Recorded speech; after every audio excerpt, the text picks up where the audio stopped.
So, Mimir, why did Freya spit in your face? No. Speak of Baldur. He claims nothing harms him.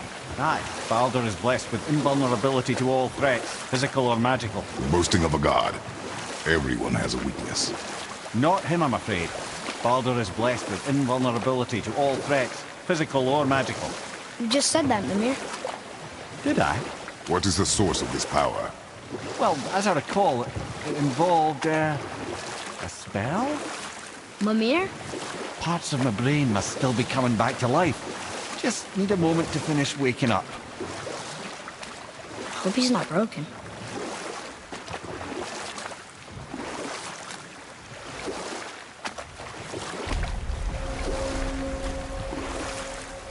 Mimir, we're on the lake. Perfect. Dock us near the bridge.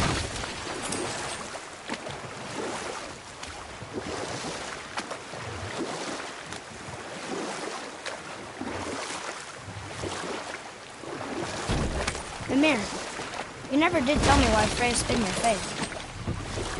Well, she blames me in large measure for her present circumstances, and not totally without reason.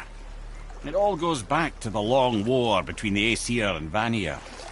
Prior to that, wars for the Aesir were easily won, but the Vanir had proved their equal and exacted devastating damage. Both sides suffered tremendous losses, and for many of us, quite frankly, war was simply no fun anymore, but a rather senseless waste of precious life. Wouldn't you agree, brother? Precisely. Enough was enough. And at last, Odin's most brilliant advisor became determined to find a more enlightened path. He set about to broker a peace between the gods. It took some convincing, but ultimately Odin was persuaded to marry his deadliest enemy, a certain Vanir goddess, legendary not only for her fertile beauty, but her genius at the very Vanir magic that Odin had long aspired to master. Freya married Odin? What was in it for her? It was a sacrifice to protect her people, a selfless act of love. Truly, she deserves better than she got. But of course, there's more to that.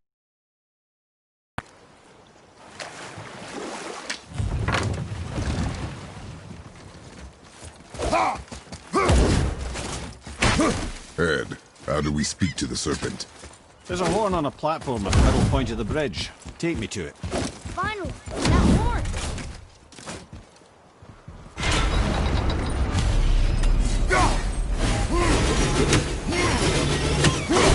Good. Now put my lips to the horn.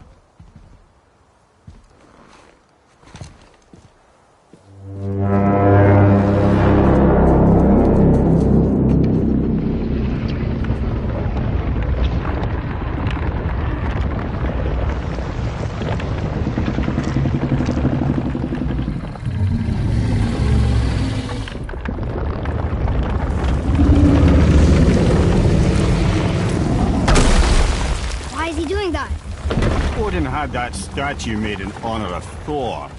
And seeing as the world's serpent absolutely abhors the fat dauber, he was probably sick of looking at it. But doesn't that hurt? Well, he and Thor have a bit of an unpleasant history between them. Or they will, anyway. So I guess waking up to see it was worse than the thought of lumps of solid stone passing through his gullet. You want me to ask him? No. Our only concern is Jotunheim.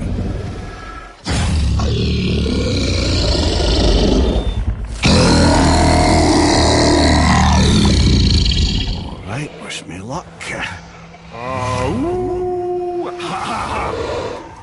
You envy me.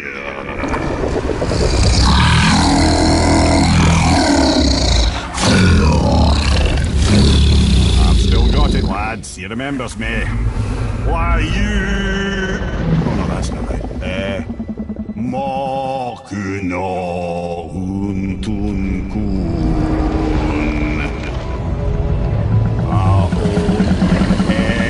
Eko no tun no vuno.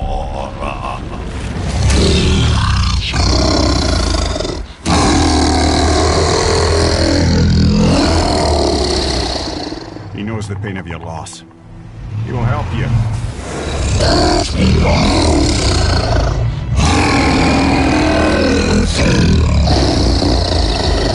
Efniun Folgur. Curious. What is it? Oh, nothing to be concerned about. What is he doing? Making sure we're headed in the right direction. Listen closely now. We need two things to get us into the land of the giants. First, we need to learn the travel rune that opens realm travel to Jotunheim.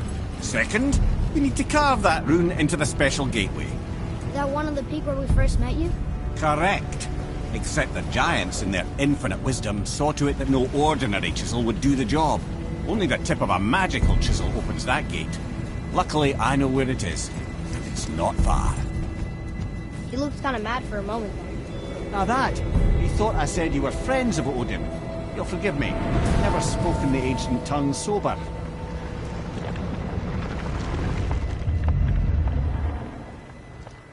Wait, look! The water's dropped even further. You can see more of the realm towers and statues. I even see new places to explore along the shore. Where is this chisel? Find me a boat, and we'll go from there.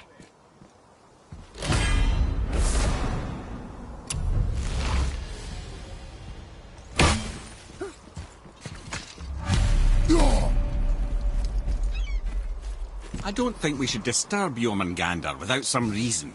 There's really no call for that at this point.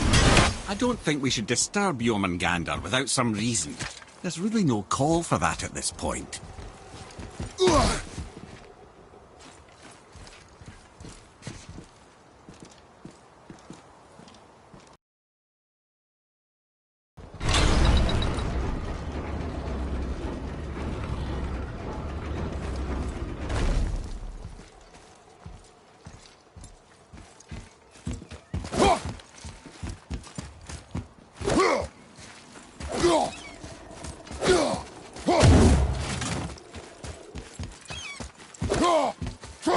Ah, I can read what this says now. But it's a name. Air! Whoa! The name made it light up. It's the name of one of the Valkyries. That's quite curious.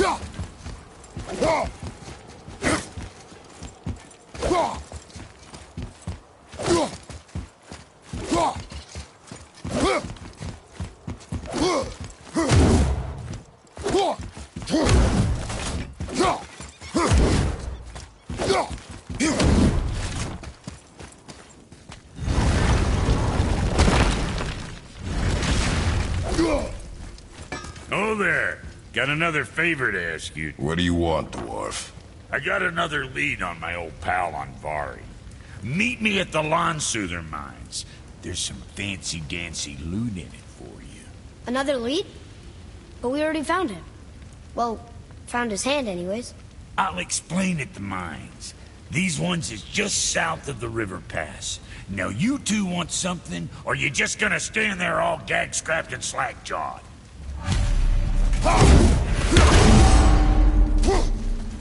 Hold the ring up on Vari's hand at the Velander mines. Feller was always tampering with souls and dark rituals and matters of the nights.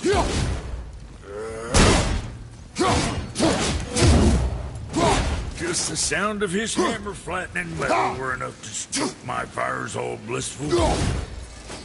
Shit, you better clear out before I get all frisky. What's got you all bum-fuzzled over there? Get going!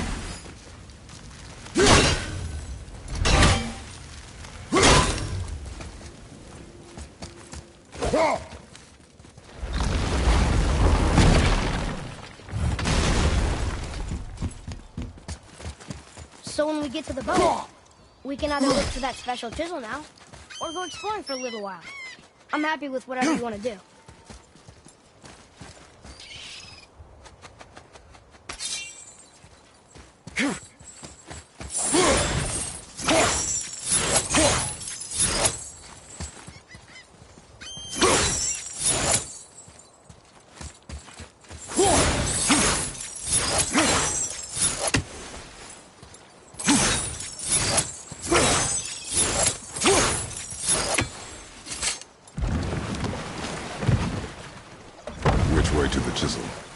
Keep rowing towards the statues of the oarsmen, then thread past between them.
I can't believe Odin and Freya were ever married. Love and hate are more closely intertwined than you might imagine. For instance, Odin hates the giants and they him. But Thor's own mother was the giantess Fjorgun, one of Odin's great loves. So Thor's half god and half giant? Weird. Once Fjorgun was gone, past for Odin. And as war with the Vanir raged, I could see what he really wanted beneath his bluster. And after no small amount of convincing, Freya agreed. For a while there, he really turned on the charm. He seemed happy. He seemed interested in making her happy. He granted her so many wishes I can scarcely recall them all. The peace held, and I truly believed all had worked out better than I could have planned. But Odin's true face showed itself again in the end.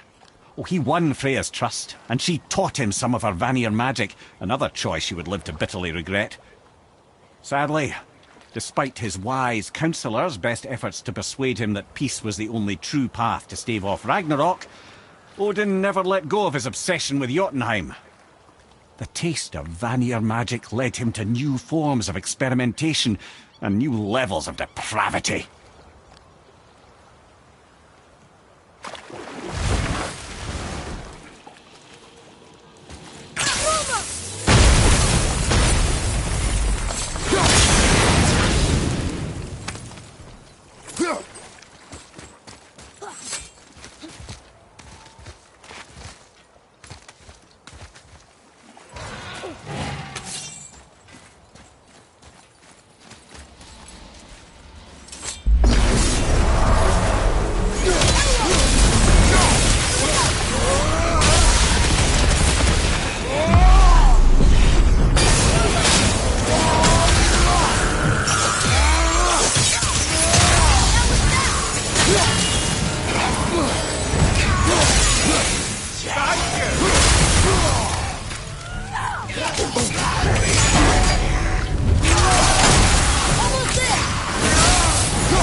fragment of a language site.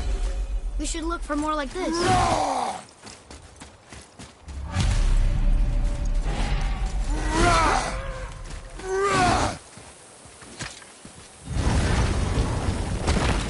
Ah, Fafnir. I always wondered what became of him. Wait, Fafnir? Fafnir's storeroom Fafnir? The very one.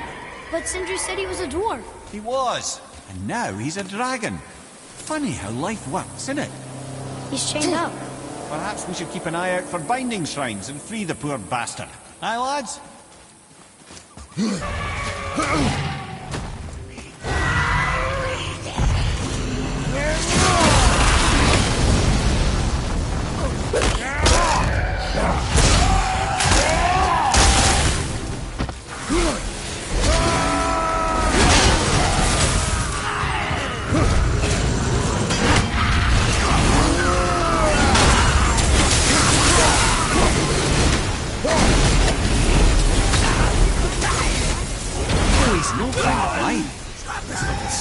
Was a constant source of annoyance amongst Aesir and Vanir alike. Why free him? Trust the recently liberated brother. No one deserves to be held captive like this. Welcome back.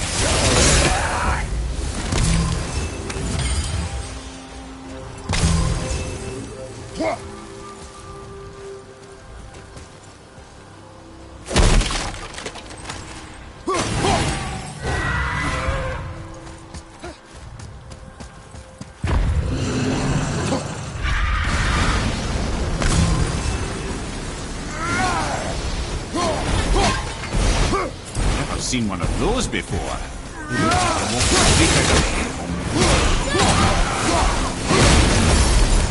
You've never answered the boy's question, Head. How did this dwarf become a dragon?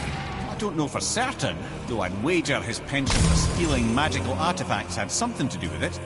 Must have stolen a trinket from the wrong Vanir goddess.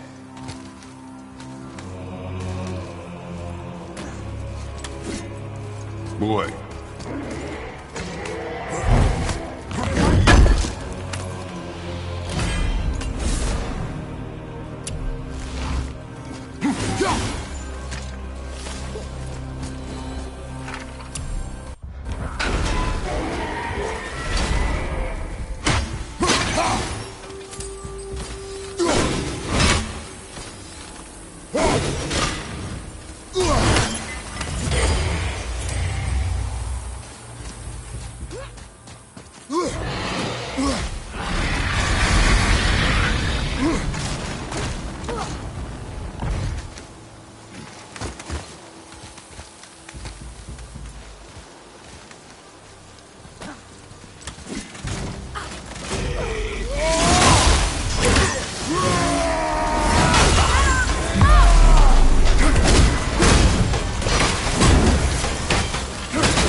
Think he'll remember you? I don't know, lad. A lot's changed since we last crossed paths. I had legs.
Yes, sir.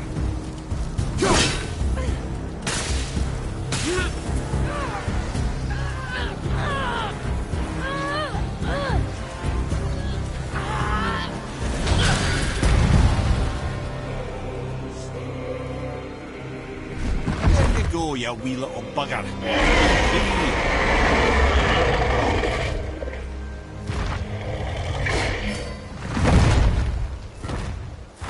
Well, I think Dragon hasn't done much for his personality.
There's something down there.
sure what you're doing.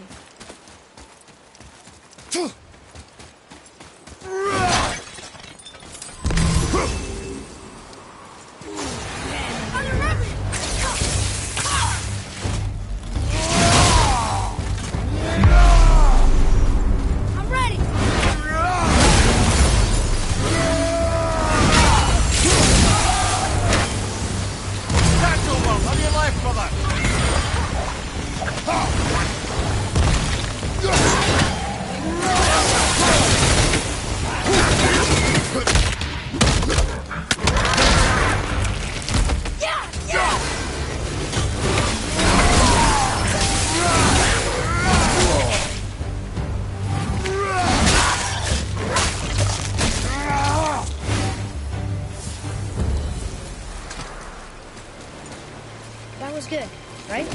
You have potential, boy.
Obviously the marriage to Odin didn't last.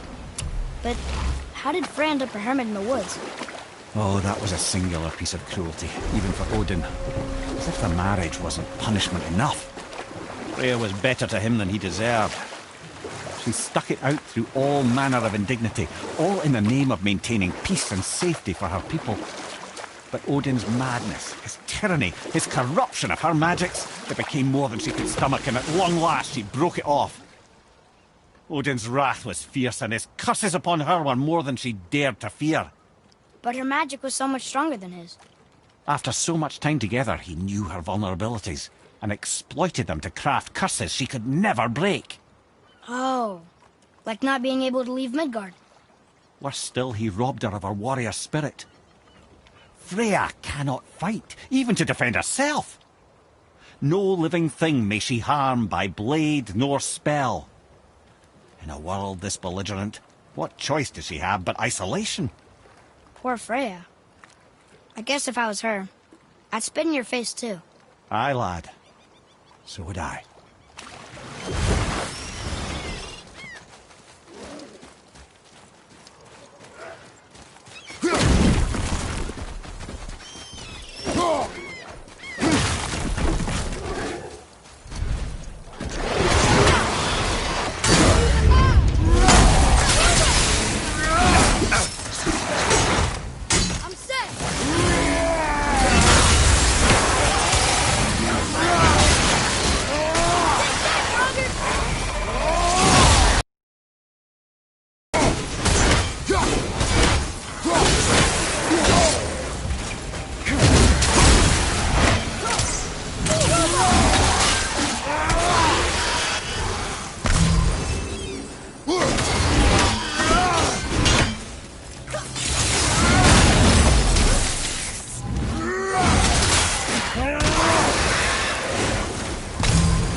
done.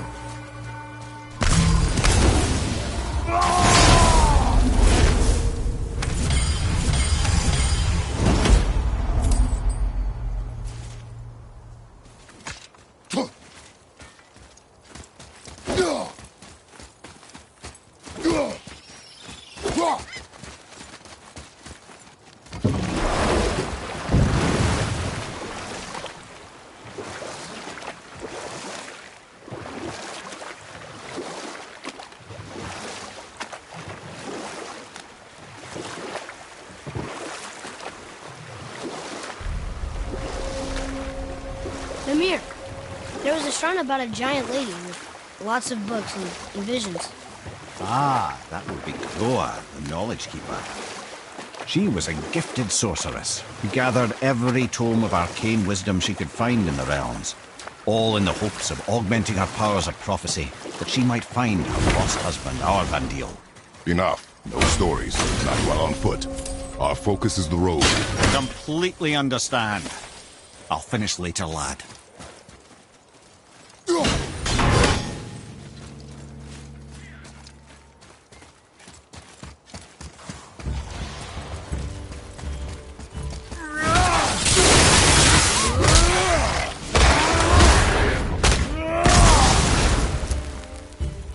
Ready and wait.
What's that down there?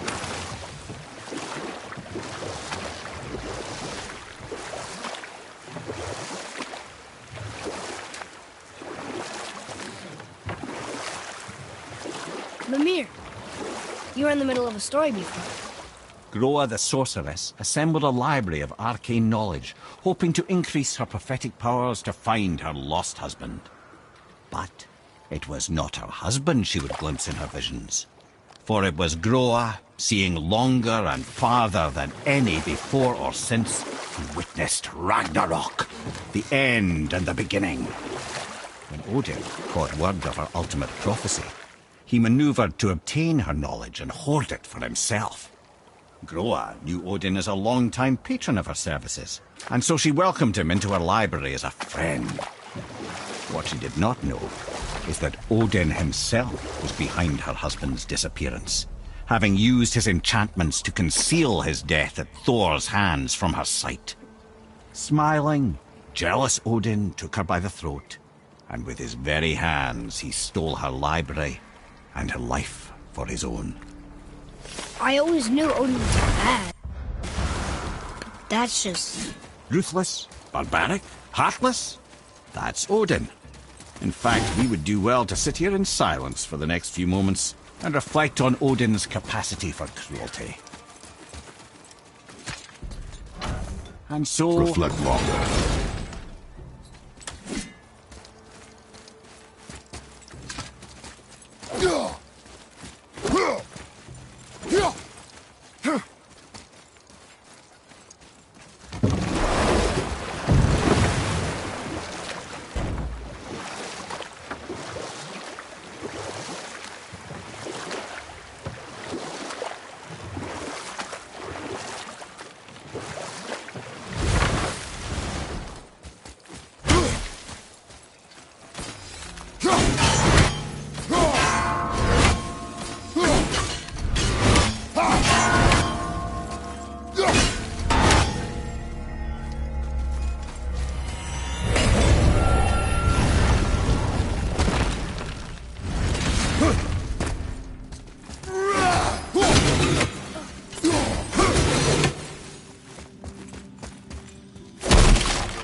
This is where the tower to Jotunheim should be.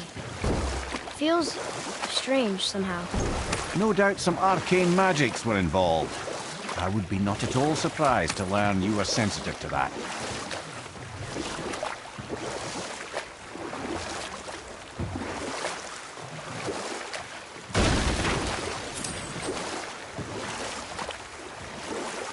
Mimir, what can you tell me about that giant lady with the bow? She was called Skadi, Queen of the Hunt. Her father was Thiotzi, who could take the shape of any wild creature, and taught Skadi how to hunt them all. From the ribs of pack beasts, she fashioned second feet, allowing her to glide upon the snow so no animal could evade her. She became a huntress beyond compare, even to any god.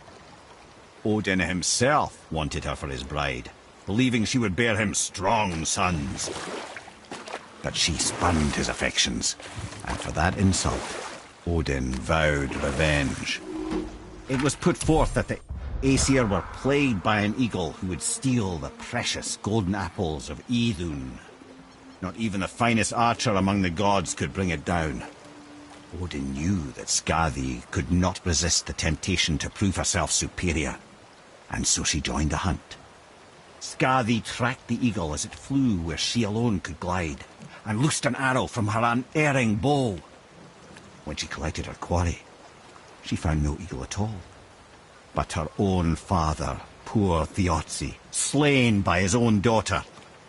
She was overcome with grief and shame, for there is nothing nature so reviles as a child who kills their parent.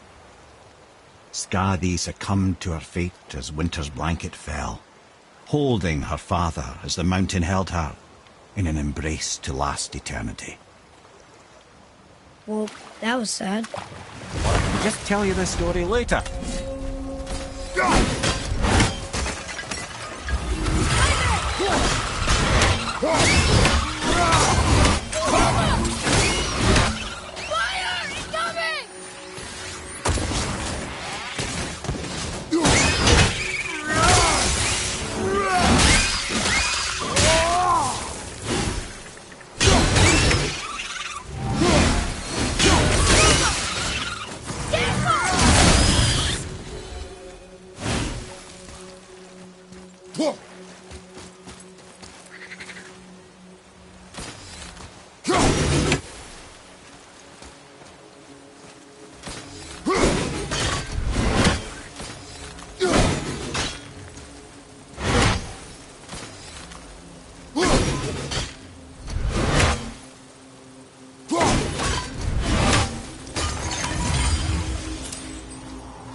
Look here. Another. This one is Thrym, a frost giant king. Correct! A cunning one as well. Is that Mjolnir? Did he steal Thor's hammer? Aye, for a time. A lot of these seem to end with Thor killing them. Imagine that.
Another name.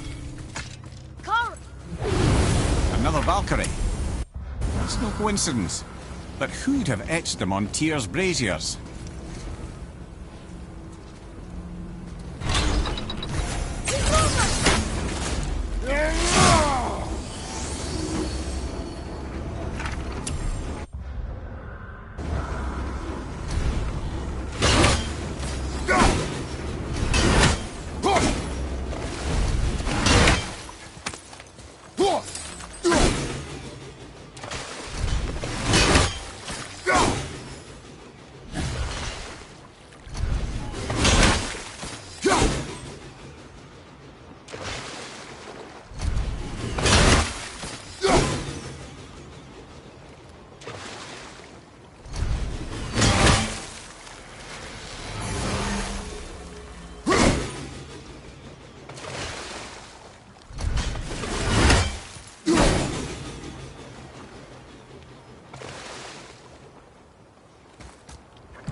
Come here. Can you finish that story you started? We were near the end of Skadi's tale, as the Queen of the Hunt discovered that Odin had tricked her into slaying her own father. Aye. There aren't many happy endings for the giants, I'm afraid. What's that down there?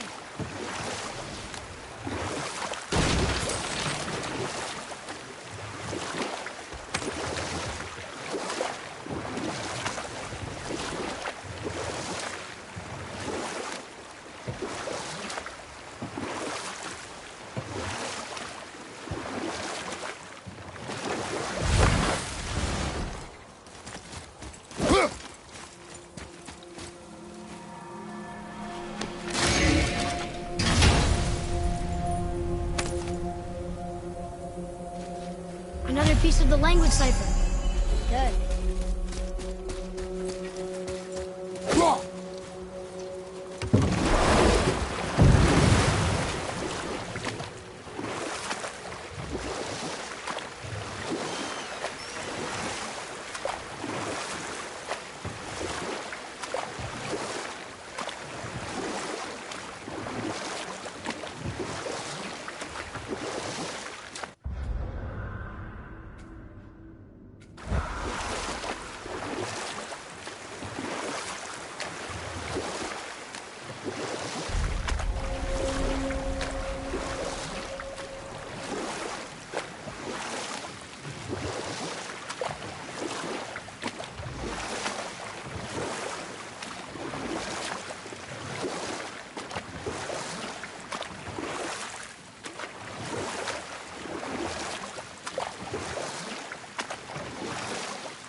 We could beach the boat here.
Decided to show.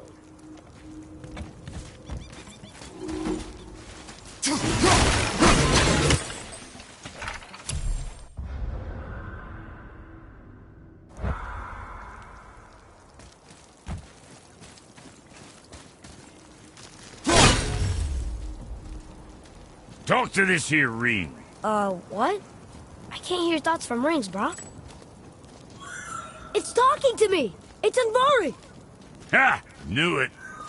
He says he went to the Velander mines to observe his mistake, but then the Soul Eater attacked, so as he was being ripped apart, he cast a spell that removed his soul and put in this ring.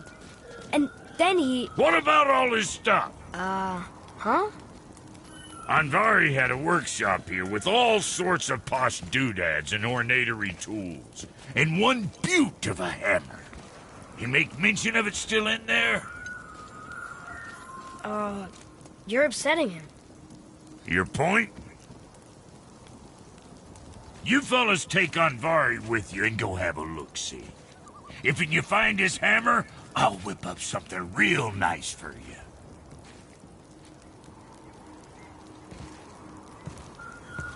Hey now, don't go forgetting your entry stone.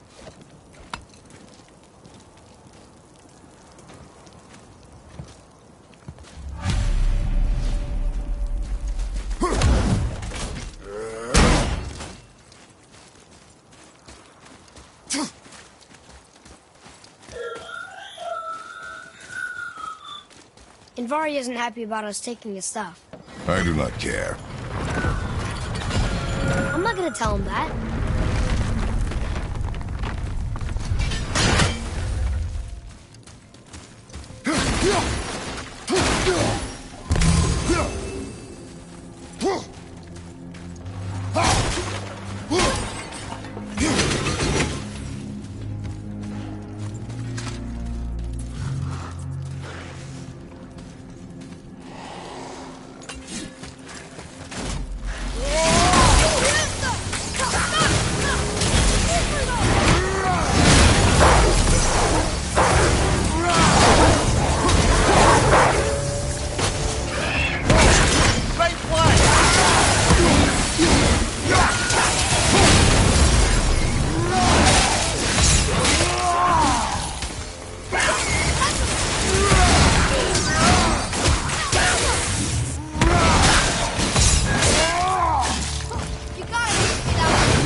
Our enemies are strong.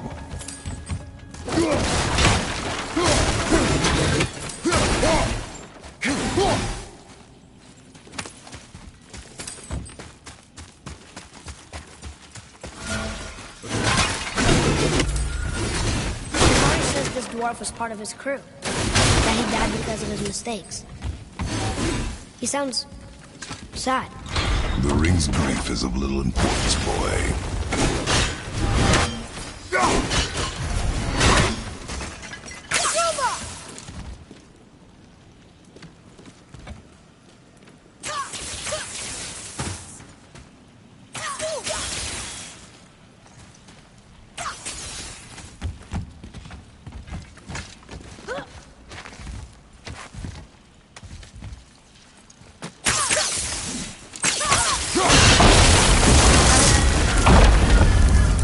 Oh, he did not like that.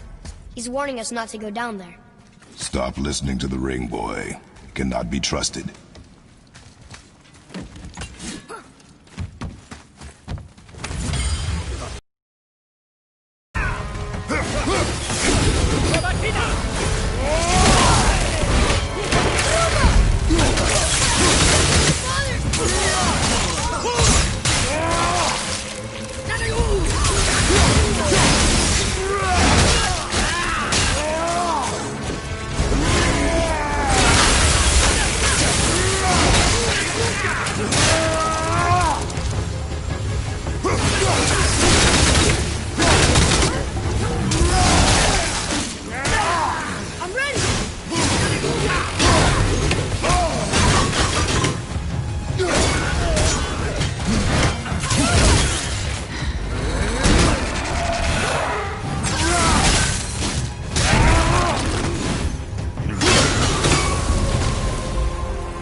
Silence that ring boy. I don't know how.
A soul eater. And a traveler. Guard up.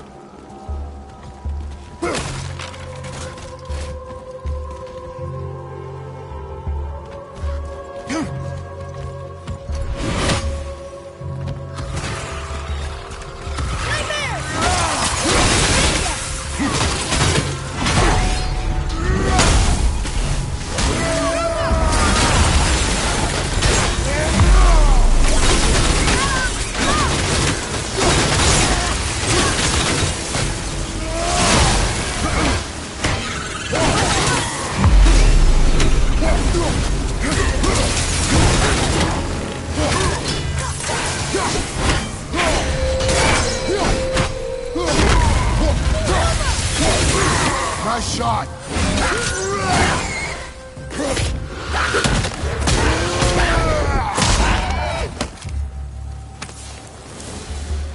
That was good, right? Better. A dead soul eater. What's a soul eater even doing here? What do you mean it's your fault? Boy, ignore him. It's sort of tough for me to ignore.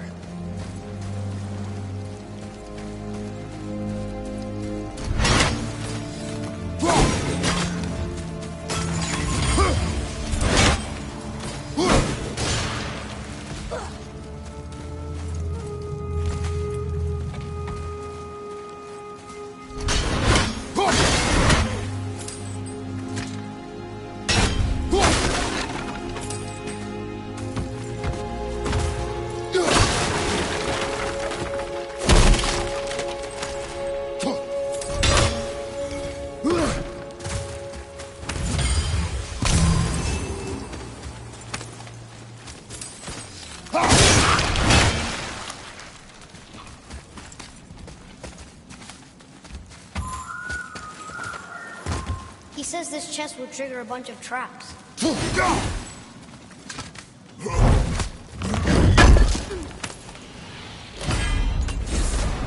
I see no traps. Sounded so sure about it.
Envari says his workshop is up there. I know. Don't trust the talking ring.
Father, please, just listen.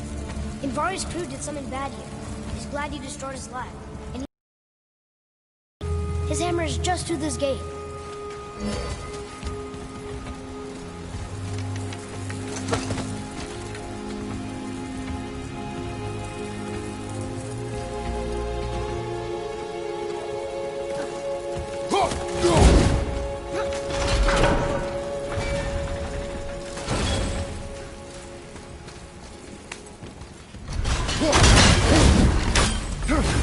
Boy.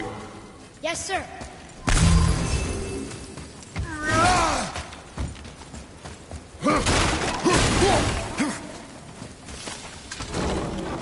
Can we keep him?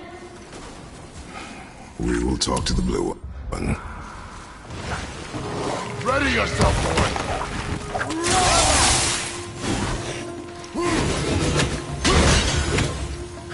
At the ready!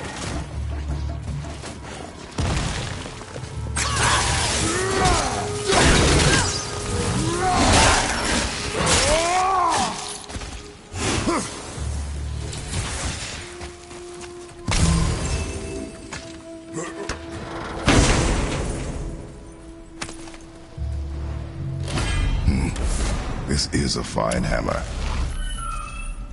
Envari says thank you.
Atreus, to me.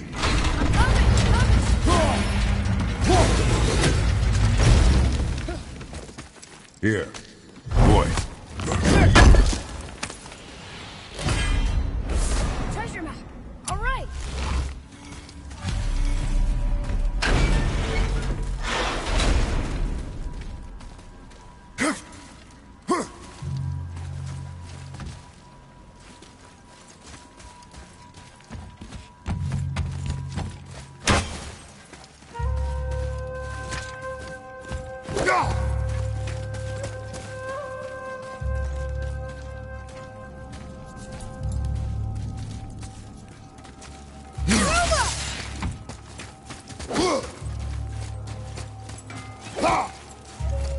Here, the alchemist's hammer.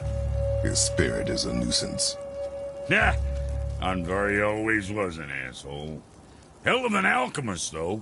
Hand him over here and I'll melt him down. What? You're going to melt down your friend? A trapped soul's what I need to give your reward some extra oomph. You don't want it? Father, we can't do that. Here, you hold on to him. He's really useful, I promise. Fine. So long as he proves his worth.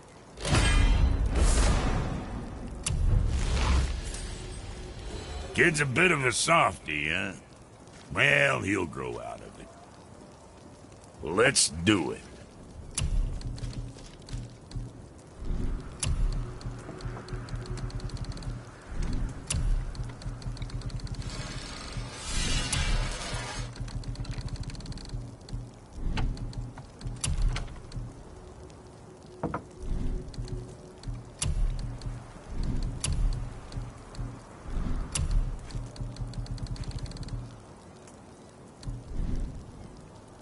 Moving on, then. Almost forgot. Brock, this is our new friend Amir. We've met. Oh, why didn't you say so? He knows why. I know why. You know why. Quiet. No more of this. Know what? Sorry I brought it up. Can't you and Sindri just patch things up? Whatever happened couldn't be all that bad. You're family. Now don't be lecturing me about family. I ain't the one what forgot what our name stood for. What we made, the weapons we made were legendary across 9 realms for more years than I can count. You just don't throw that away on account of one bad... One bad what? One bad nothing. Ain't you got somewhere to be?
I have a question.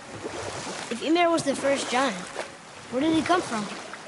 In the beginning, there was Ganungagol, the great void. There were no realms yet, only primordial forces. There was fire, and there was ice. And there in the void they met and produced... Water? More than water. The mystic lifeblood of something entirely new. From this water, Ymir took form and became a being of pure creation and chaos, mother and father to all that came after. Even the Aesir? Aye. Every god, man and beast came first from Ymir's flesh. Though it was the Aesir who thought themselves so superior that they should hold dominion over the rest of creation. It was Odin who took arms against his creator, and spilled Emir's lifeblood with his spear. A necessary evil, he would say, to bring order to the realms. Emir's torn flesh, Odin would fashion the realm of Midgard for his own. Called himself All-Father, as if he was the creator, and not the creator's destroyer. A snob, covetous tyrant. Emir? Huh?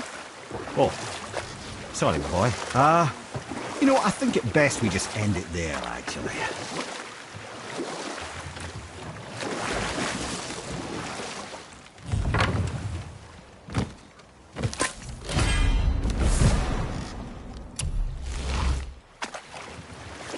You want to be cheer?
Here, boy.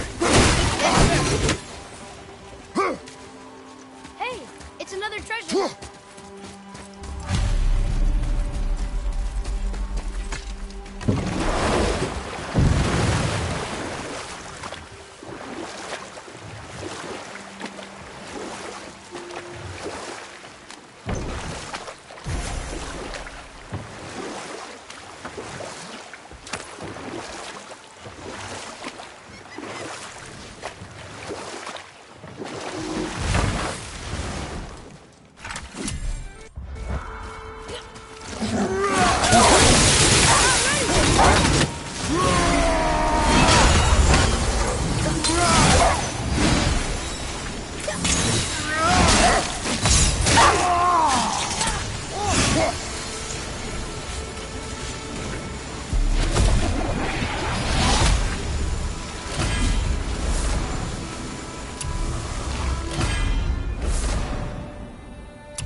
Ed, you are full of stories.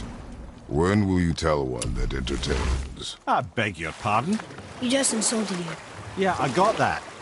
So you want a corker, do you? Very well, my brothers. I'll tell you the story of Hrungnir, the brawler.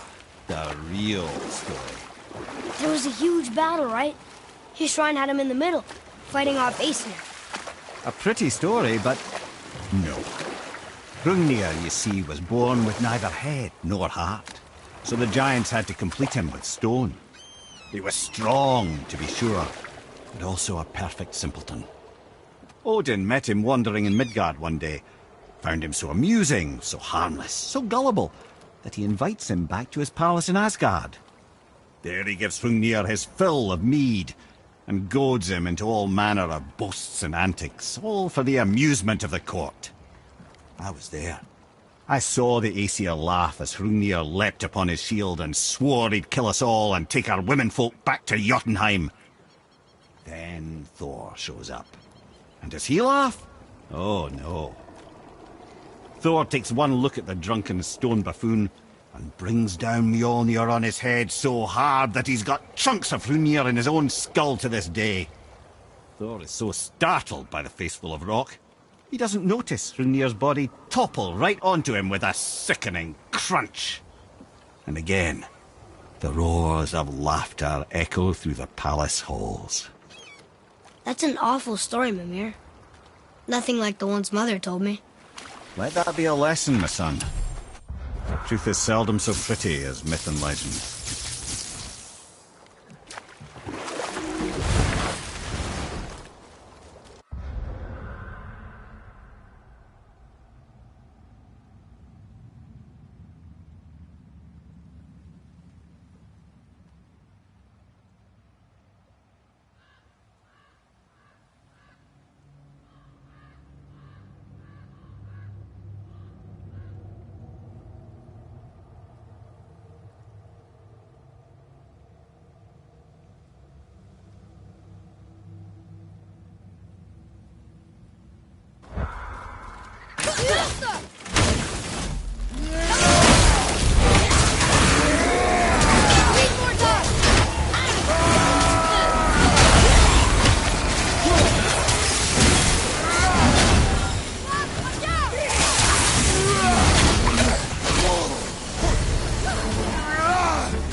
One vicious son of a bitch!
Boy, over here. Yes, sir.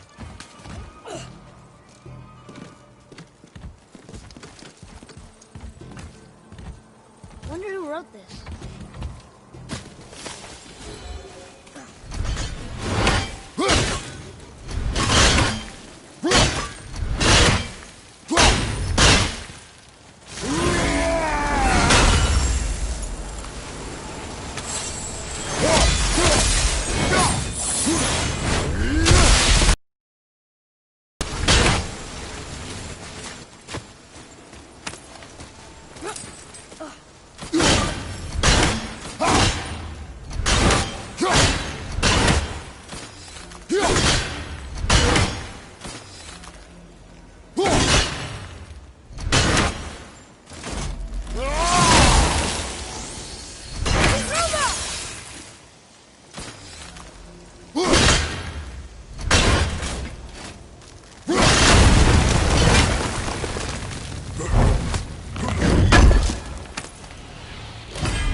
A symbol of the light that binds all realms together.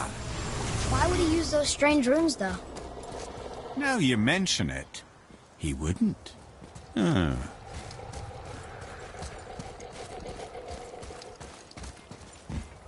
We've seen these runes before, but it's the kind I still can't read.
A wolverine. A dangerous beast. We will take him down together.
There's something up there.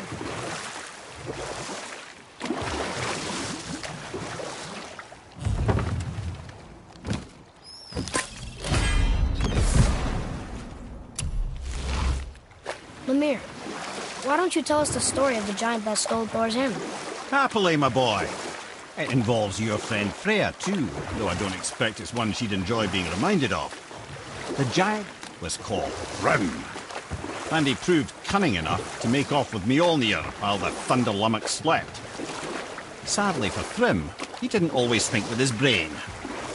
Though he had robbed the greatest giant killer of his greatest weapon, he offered to trade it back to the Aesir in exchange for Freya as his bride. Now, at this point, Freya was married to Odin, and Odin, frankly, would have traded her for a sufficiently strong mead, but he saw an opportunity here. Thrym's palace was in Jotunheim, and only giants knew the way. By agreeing to the marriage, they'd have to escort Freya back to their realm. So, Odin coerced Freya into using her Seithar magics to conceal Thor, so he could sneak along with her and infiltrate Jotunheim. When the hammer was produced as the wedding dowry, Thor revealed himself. He took back Mjolnir and wasted no time in smashing Thrym's skull, followed by every other giant present for the festivities. The only thing that put a stop to it was Freya, who wanted no part of this massacre. She cast a powerful spell that hurtled them both out of Jotunheim with no means of return.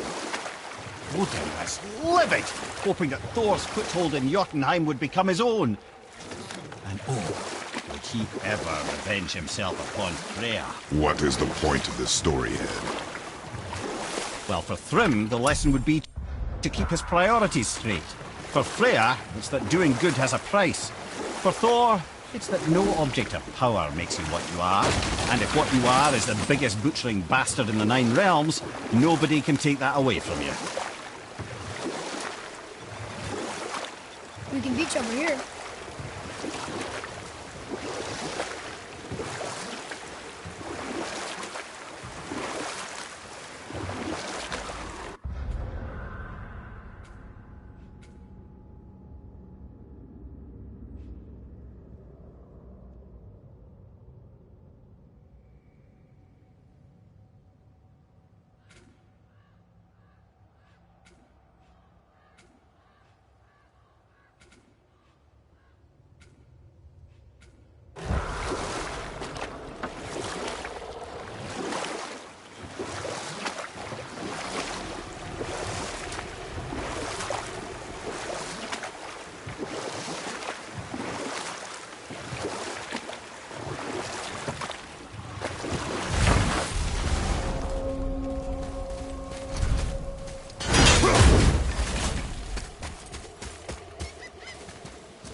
Are you okay? No, son. My goods are underwater. My men are drowned, and yet their bodies continue to walk the beaches. Hellwalkers. Plague these lands. I was their captain. They died because of me. But these abominations sully their memories. I will find a way to free them from their tortured state. In this, I am determined.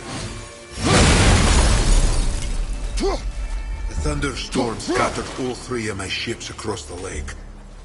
I know not what I did to anger Thor. The boy's judgment was swift and brutal.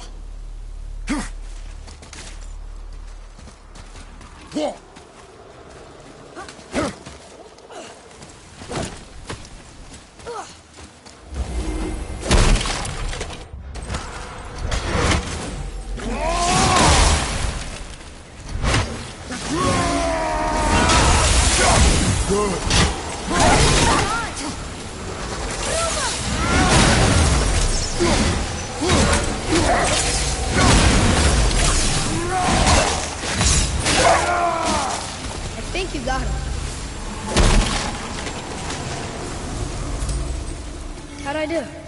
Better. Another map. Great.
Which way?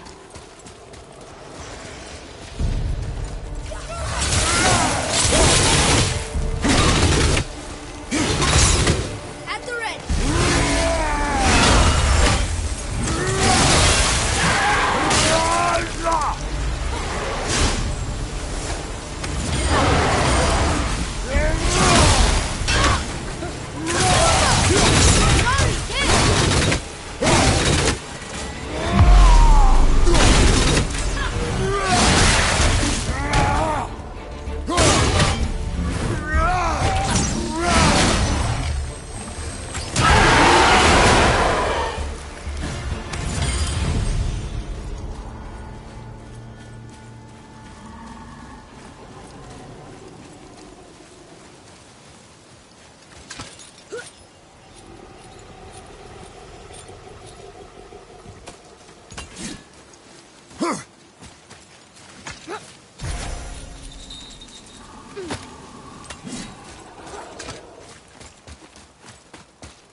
Boy, what a sad story.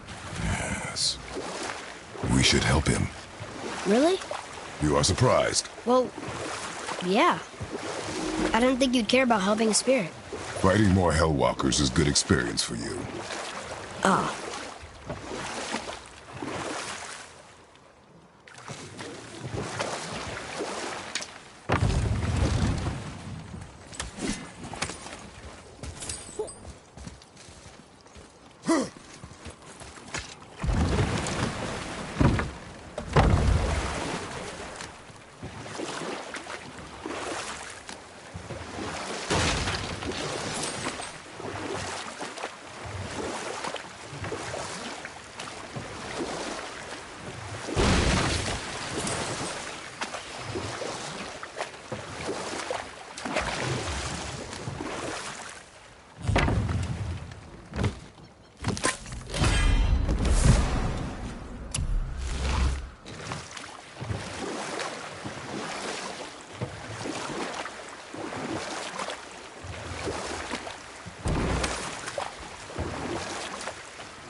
One more and we can translate those Niflheim runes.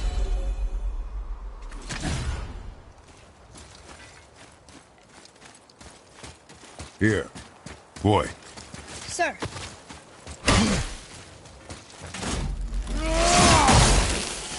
Another map. Now we'll find something useful here.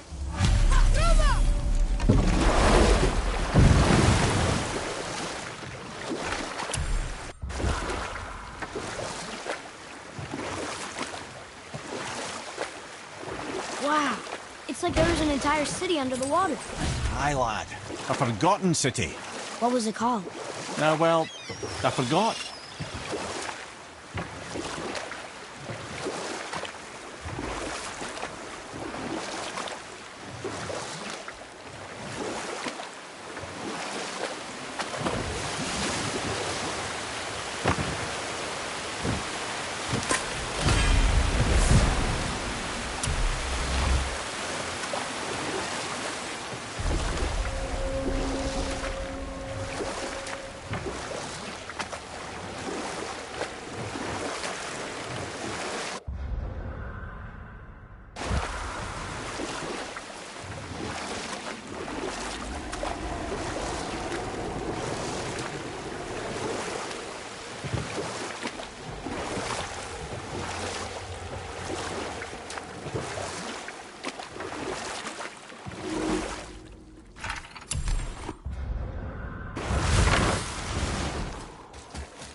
We're not getting in there without a key.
Here and there, but we need the rest of the language disk.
That's an interesting gate. I wonder who built it.